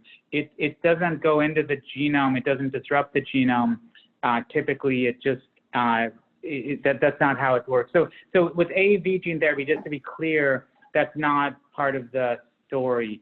The one-time lifetime injection, there's no need to make room, and it's just transducing the cells. And I think it's just, again, to keep things very simple, what Dr. Weinrab mentioned, it really is a nice way to put it, that what we're doing is sort of a gene, it's a gene therapy version of an enzyme replacement therapy, just that with gene therapy, the difference is, first of all, it gets into the brain, it gets all over the place, whereas as you know, the ERTs, the enzyme replacement therapies, the proteins don't do that well, but the gene therapies do that well. So you don't have this issue with the blood-brain barrier in the way we deliver it. You don't have this issue of different cell types. So it's just a one-time lifetime treatment. That's it. Sorry. So and then I think Dr. Mason, yeah, please. Yeah. So. Thank you. Yeah, certainly. So the gene therapy we use, we do need to make space in the bone marrow compartment. And I'd just like to point out that has a very significant benefit, as Neil beautifully described. And the advantage there is that we can replace the CD34 cells, these are the blood stem cells I talked about, and all their offspring. So the macrophages have the corrected gene, and they're by far the most important cell in Gaucher. But as Neil quite rightly pointed out, all the other blood cells, we also correct those. Our gene will also be present and producing the enzyme in those cells where it can be secreted for them as well. So we get really good uptake into the tissues as well as secretion into the plasma for cross-correction. But significantly, we can also go into the brain space and correct the microglia. So our conditioning, whilst it's compartment, it is also making space in the CNS And when we put our modified stem cells back in, some go to the bone marrow compartment, and some will go to the brain and become new microglia. So we can repopulate the microglial compartment in the brain. And that means we can either have corrected cells, or we can use those cells as little factories to release the enzyme. And that's a big plus. And so we come back to the conditioning of the bone marrow compartment. So we point out that it's significant. It's proven as well, I think we should say, using busulfan has demonstrated, as Neil quite nicely pointed out for me, that in MLD, for example, the potential for ex vivo CD34 gene therapy to correct not only the main body, but also the CNS is an important part of Gaucher. We use the very best bone marrow practice in order to do our conditioning. So every year, there's something like 50,000 bone marrow transplants carried out in the US. And we basically use their best practice rulebook and update as they learn. And there's 50 years of bone marrow transplant experience. And we held a KOL, a key opinion leader meeting must have been 2 years ago to help us make a selection on what conditioning regime to use. And they helped us choose busulfan. And the main reason was that it is the gold standard. We can do therapeutic drug monitoring, so we can very carefully titrate the dose. So we know, as was pointed out, that these conditioning regimes are not without risk. However, that risk can really be divided into two components: not giving enough of the drug that we don't get good levels of engraftment, doesn't work, or at a level that's too high and we get out of range toxicity. And we can, by monitoring the drug carefully in the patient the day after we give the drug, we can actually get into the Goldilocks sweet spot, the safe spot in the middle, which is a nice broad window we can enter and neatly target. And we give the drug for 4 days. Each day we adjust the dose from the previous day, so we can absolutely set it up appropriately for that patient. They get personalized therapeutic drug monitoring. The other thing I should just point out is that quite often people do confuse chemotherapy or cancer treatment with conditioning for gene therapy. So we're not eradicating cells which are malignant. We're just using one drug, which is busulfan, which has been used for many years, and not using the cocktail of drugs which are used for oncology. In oncology, you've absolutely got to kill every last cancer cell. We just need to create adequate space. And that is quite different. Our patients are far healthier as well. They don't have years of chemotherapy. And that is also a major difference. But the number one difference is that the cells are the patient's own cells. They're not from a donor. And even when a donor is extremely well matched, you still get a very strong immunological reaction when those cells are put back into a patient. The T cells, the immune cells in that donor graft physically attack the patient. And that initially causes a period of high immunoreactivity. You do not see that with our gene therapy, because these are the patient's own cells going back to where they previously lived. And I think finally, what we should draw out also is that people associate conditioning with graft versus host disease. And they're quite right to do so, but that only applies when it's a donor. When it's your own cells, there is no immune rejection. And in fact, there is no immunosuppression for our patients. This is just a one-off course of 4 treatments. And I'd like just to spend a few moments just describing the first 2 patients. So it's a very small subset of our Fabry clinical trial and our cystinosis clinical trial. So both these patients had their 4 days of dosing using therapeutic drug monitoring. And then they have their infusion, which is, as I described, a 20-minute infusion. And then for the next week, nothing happens really. First guy actually went to the gym. And then they have a period about 4 or 5 days when they have symptoms that we fully expect with the conditioning regime. They do have some degree of mucositis. They do get some nausea and diarrhea. They do get some vomiting. They do get some hair loss, but it's transient. And after about 4 or 5 days, these patients bounce back. Their neutrophils and their platelets do drop as we expect, but they come back quickly. And the reason is that this is, as I said, an autologous transplant, single agent, therapeutic drug monitoring, using the very best practice of bone marrow transplant. For example, using a number of cells that we know enable fast recovery of platelets and neutrophils to be used. And that is the basis of our conditioning for the bone marrow. Thank you, Dr. Mason. There's an extension to this question. Some patients are wondering if there's any known side effects, and are there any implications for fertility? Yeah, so there are known side effects, and they're the short-term ones that I suggested are the common ones. It does affect fast-dividing cells, so things like cells in the mouth, for example. So mucositis is not uncommon. The fact is, though, is that clinicians or transplant clinicians are very, very used to treating this, treating tens of thousands of patients a year. So they know how to get pain control medication in. They know how to get the patients well hydrated. And so these symptoms are incredibly well treated. These patients are by far the fittest patients on the transplant wards. We would call them ambulatory. That means they're not stuck in a bed. They are literally just there whilst they're having their treatment for that period of time when they do have some side effects due to the drug. Infertility was mentioned, and we do offer patients the opportunity to store sperm and egg. The data on fertility is difficult. There isn't a lot of data that we can actually draw out there. The answer is we don't know. And the principal reason for that is twofold. One is, by and large, these agents are given in cocktails, and cocktails basically are going to be far more toxic than a single agent on its own. We use therapeutic drug monitoring, and that's relatively new, so we can control the dose. We're not seeing those high out of dose range toxicities. And finally, graft versus host disease I described, which is where the donor, the third party cells actually attack the patient themselves, actually has an impact on fertility. So for those reasons, nobody knows at this moment in time what the position is. And so we do offer egg and sperm banking, and we will continue to monitor and follow the field.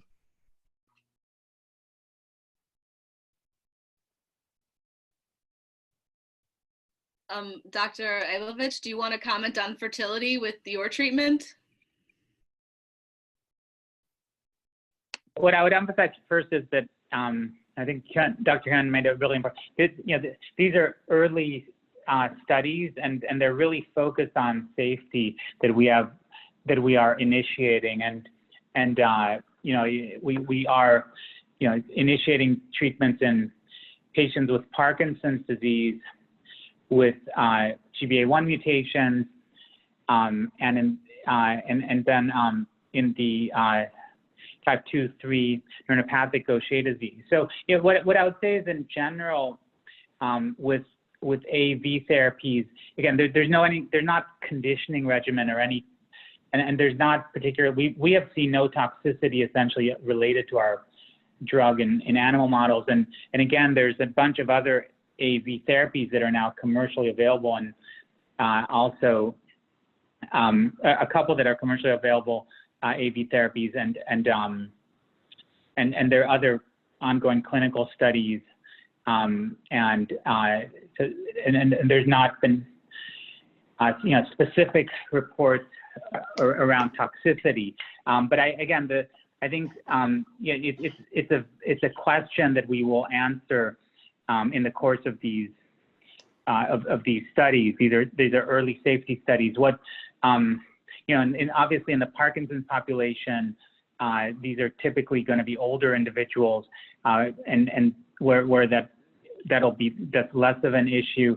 And in the most severe type 2/3 patients, obviously, given that there's absolutely nothing else that is available at this point that treats the brain disease in these patients, I think we weigh the risk benefit there in general, and given that there's absolutely nothing available and that there's some potential for promise based on the animal models, we go ahead. But I would just emphasize that these are early studies. We've seen very good safety in the preclinical studies, but as Dr. Hyun, I think, emphasized, I think the goal of these early safety studies is to establish safety. So we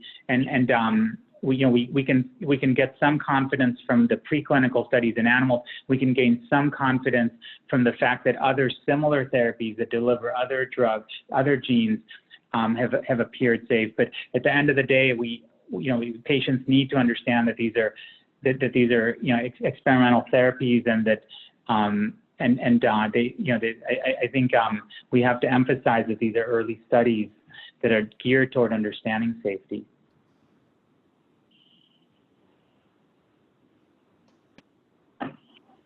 Thank you. We have another question. Well, this one is pertaining to cost and the payer. So this one asks, do you anticipate resistance from insurers in covering a cure because the insurer alone bears all the cost of a cure? Conversely, do you anticipate insurers requiring a patient to have gene therapy by refusing to fund chronic treatment? I don't know, maybe Dr. Hyun, would you be the best one to answer this? Yeah, I mean, the best answer is it depends. Yeah. It depends on lots of things. So as an insurer, you certainly want to have the biggest bang for the buck. So if it's the kind of, we're talking years from now, if it's the kind of treatment that offers a one-time treatment cure, obviously that's going to be extremely cost effective for the insurance company. That's going to be very attractive, but that also you have to factor in, of course, the actual cost for the one-time treatment. So a lot of factors come in. I mean, the insurance companies are trying to spread around as many healthcare dollars as possible for health benefit in the community.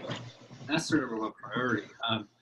There is the good news of having to go through clinical trials in order to get insurance reimbursement. Like, you have to get the therapy approved through a clinical trial system for it to even be considered by insurance companies for reimbursement. So we're already kind of on that track with what we're talking about today. Then the question is sort of on overall on balance, if it's a lifetime of treatment versus a one-time or just maybe even a few times treatment, it may be in some cases very cost effective to go with the gene therapy. In other cases, it may be prohibitively expensive. I mean, there are early signs that some of these gene editing, blood stem cell gene editing approaches may end up being extremely expensive. So that cost may go down if you have more users, but right now that's really kind of a big concern in the stem cell field of actually making these stem cell therapies, not gene therapies, stem cell therapies actually affordable for people. Well, again, there is already, because of the applicability of some of these approaches to some of the somewhat more common blood diseases, such as hemophilia or thalassemia, there's obviously been some modeling done on this particular issue. I mean, I've heard numbers that one session of one gene therapy exposure might cost as much as a couple of $1 million. But then again, if one looks at 10 years of enzyme replacement therapy for Gaucher disease, you're in the same category. So if that one treatment is going to actually last 50 years, clearly, and not even taking into account all the current costs of getting the infusions and all that stuff, again, I think that's the type of perspective that needs to be developed. There's also been some talk, frankly, now that as more and more drugs are becoming more exceedingly expensive, that they may, the government may try to look at a system where payment is based on the success of the outcome, so that somebody has a successful outcome, insurance will pay for it. On the other hand, if it looks like it's not working out well, they may not be so, they may put that onto the company. I mean, again, there are all sorts of different ways of dealing with this, but there's no question that short-term expense is going to be very, very significant.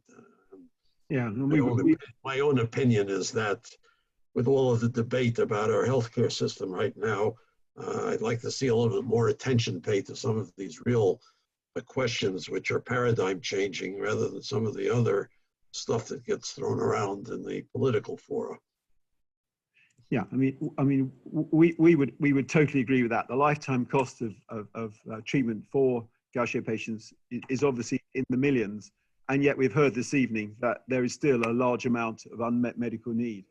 And we are building our commercial team now to address this question. It's early days. It's a good question, but I think what we have to be doing at this stage is proving that our therapies are safe. That's number one, that they are effective, and most of all, that we can actually manufacture them, because there's no point in having a therapy which you cannot actually scale up to make the number of doses that are required for the patient populations we're talking about, many thousands in the case of Gaucher. So at the moment, our emphasis is very much on safety, efficacy, and manufacturability. And our commercial team are just getting going. We've built a great team, and we'll be hearing from them more in the future. All right. One last question, and then we're gonna say goodnight. So the last is for both speakers. Is the goal for these treatments that they will be done once per lifetime, or is it something that would need to be repeated again? Yeah, no, that's great. I'm happy to start with that. Yeah, so absolutely, and this came up, and it's so interesting with AAV. So particularly, AAV9. The bottom line in the brain that we very much expect this to be a one and done, one-time treatment. These are clinical studies, and we will get more data. But we already know that in the brain, these appear remarkably stable. And in our preclinical studies, that's been the case. But also there's data from other human clinical studies, even with AAVs, showing stability for over a decade in some, so as long as people basically look. So the reason, again, is pretty simple here. It's just that brain cells don't really turn over. You're born with the neurons you have, more or less, largely in the brain. And because the cells don't turn over so much, those cells don't turn over so much, the therapies have appeared very stable. The other reason is that, as many of you know, the brain is relatively immune privileged. So when we deliver into the cerebrospinal fluid, we don't have some of the immune issues that were discussed earlier today. So it's fascinating to us because, for the most part, developing drugs for the brain has been a huge challenge. Just first of all, half the battle just been getting there. So just delivering things to brain cells, but then, it's interesting because AAV sort of flips things on its head where, in the liver, actually, as you heard, it's actually been relatively difficult in some cases to get stable expression and it's simply thought to be because the liver turns over. Right. So since the liver cells turn over, it's hard to keep good expression.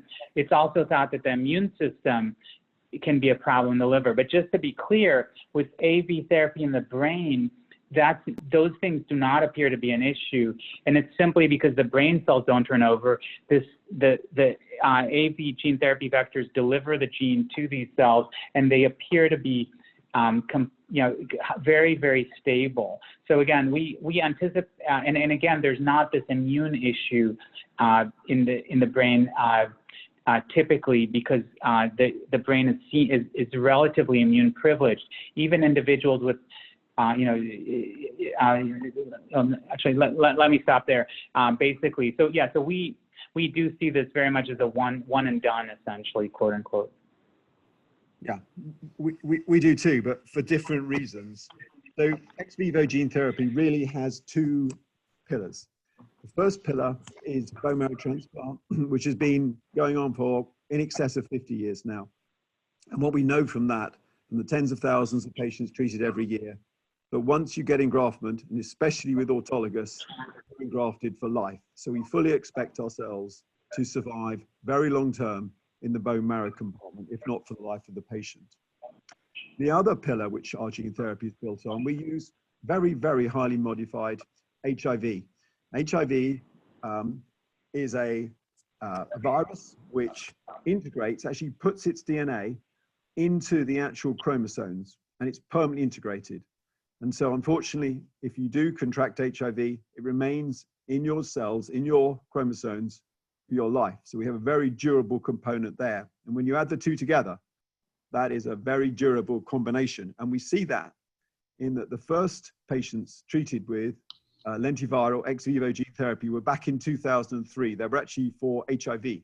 And those cells are still in those patients today. The first full therapies were 2009 in Paris for ALD. And the 3 patients who were given a full dose are still doing extremely well and understand asymptomatic from their ALD. And so we already have data from third-party studies suggesting, good long durability of the platform. And finally, we ourselves have now got 33 months of data on our longest patient going out who has durable expression, he has durable levels of the enzyme activity driving down his substrate level to well below the levels he achieved on ERT. So we're seeing durability in our own clinical trials. And so given when we put those things together, we are expecting that our therapy is a once and done. Thank you so much. That's all we have time for tonight. I want to thank all the panelists for their wonderful presentations and for staying on an extra 30 minutes to answer some of these questions. And I also want to thank all the attendees. I hope you found this a worthwhile webinar. The information, the full webinar will be up on the Gaucher Community Alliance's website at gauchercommunity.org.